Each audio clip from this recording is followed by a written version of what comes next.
যুদ্ধ পরিস্থিতি সামলে সংযুক্ত আরব আমিরাতে স্বাভাবিক পরিবেশ ফিরেছে বলে মন্তব্য করেছেন বাংলাদেশ কমিউনিটির বিশিষ্টজনরা। আমিরাত থেকে মামুনুর রশিদ জানান, সম্প্রতি কমিউনিটি থেকে প্রাউড অফ ইউএইর অনুষ্ঠানের মাধ্যমে এই কৃতজ্ঞতা প্রকাশ করা হয়। যুদ্ধ পরিস্থিতিতে জানমালের নিরাপত্তা পেয়ে কৃতজ্ঞতা প্রকাশ করেন বাংলাদেশিরা। বক্তারা বলেন, আমিরাতে প্রায় 10 লাখ বাংলাদেশি চাকরি থেকে শুরু করে বিভিন্ন ব্যবসার সঙ্গে সম্পৃক্ত। বাংলাদেশের রেমিটেন্স প্রেরণে অন্যতম শীর্ষ আমিরাতের সঙ্গে কূটনৈতিক সম্পর্কের পাশাপাশি দ্বিপাক্ষিক বাণিজ্যিক সম্পর্ক বিস্তৃত করা গেলে তা বিদ্যমান ভিসা জটিলতা নিরসনে ভূমিকা রাখবে বলে মনে করেন প্রবাসীরা।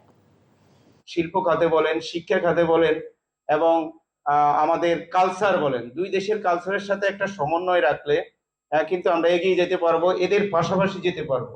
বাইরের থেকে শুনছি, দেশের থেকে শুনছি এখানে কি হচ্ছে, কিন্তু আমার নিজের চোখে এখনো পর্যন্ত আমি দেখিনি। এত নিরাপত্তা, এত দিয়ে রেখেছে আমাদেরকে। এটা সেকেন্ড হোম। তারা বাংলাদেশের মানুষ, তাদের সাথে একাত্মতা, তাদের সুখে যেভাবে ছিল, দুঃখে সবসময় আমরা একসাথে আছি।